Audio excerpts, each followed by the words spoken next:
So Dame Lillard was waived by the Milwaukee Bucks.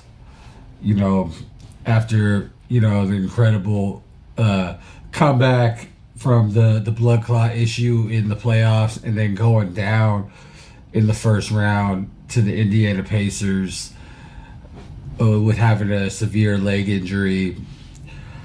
First 2 out of 3 years, he's been with the Bucks, which was a big move from Portland. He's been productive as he can, but with 2 out of 3 years you've been injured, what else can you really do?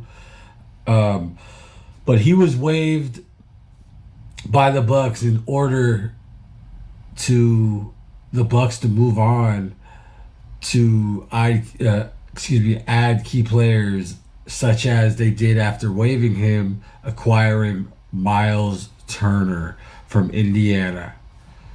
So that was definitely a big move, at least the Dame time part.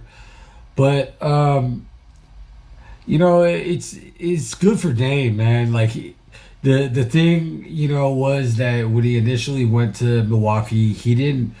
I don't think he really wanted to go to the Bucks, but he was probably like, "Fuck it, I'm going with the big dude, big Greek freak, Giannis." So I don't think he was too mad, but I remember at the time that he wanted to probably go to like Miami, I think. So now he could kind of recuperate from his injury and allow the Bucks to move on, even though Dame will still, I'm pretty sure he'll still get paid for the next 4 years because of his annual salary. So that's a good thing for him, no pressure financially.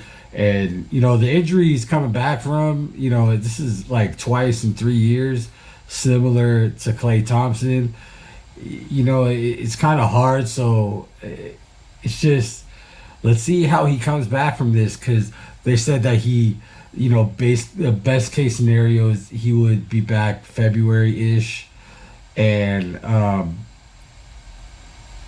don't know. I hope he comes back raw, because Dame is definitely one of those players straight out of the Bay Area, out of Oakland, California, doing his thing. Is definitely, a superstar in my eyes. And, when he has that chance or that capability. So, I hope that he comes back to full form. And on the flip side of this, the Bucks acquire Miles Turner in hopes to entice Giannis to be happy with the roster moves that they're making. But this is kind of like, I know people are going to say, oh, it's better off, blah, blah. They replaced Brook Lopez and everything. But I think if it was in the addition to Brook Lopez, I think that would be like, okay, like, they're really big. They got Giannis, they got Turner, they got Brook Lopez. But Brook Lopez obviously went to the Clippers for 2 years.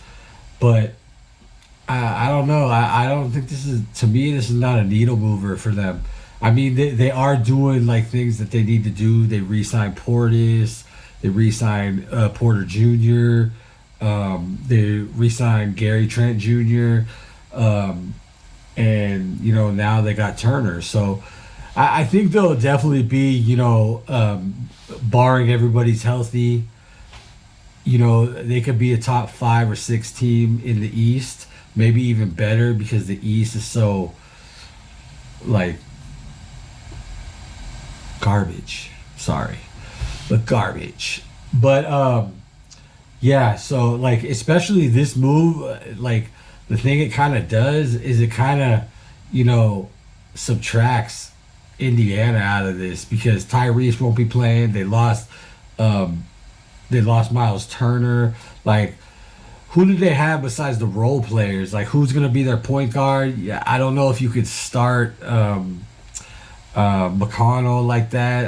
I don't think you would want to do that. I think he's a really good like 6-man, but it's just like, who else do you really have? I I don't know. I'm just trying to think offhand. I know you got Nemhard, you got Naismith, you got McConnell. I mean, do you give Shepard more minutes? Who else is bigs that they got? They got Bryant, but he's really good when there's no pressure on him. So, I mean, I'm trying to who's. I mean, they got Mather and he's pretty good too, but they're all kind of little role players that they need the engine. Which I'm not saying Miles Turner was the engine, but if you don't got Tyrese, it's kind of like so. That was definitely a big occurrence, in the NBA within these past couple days.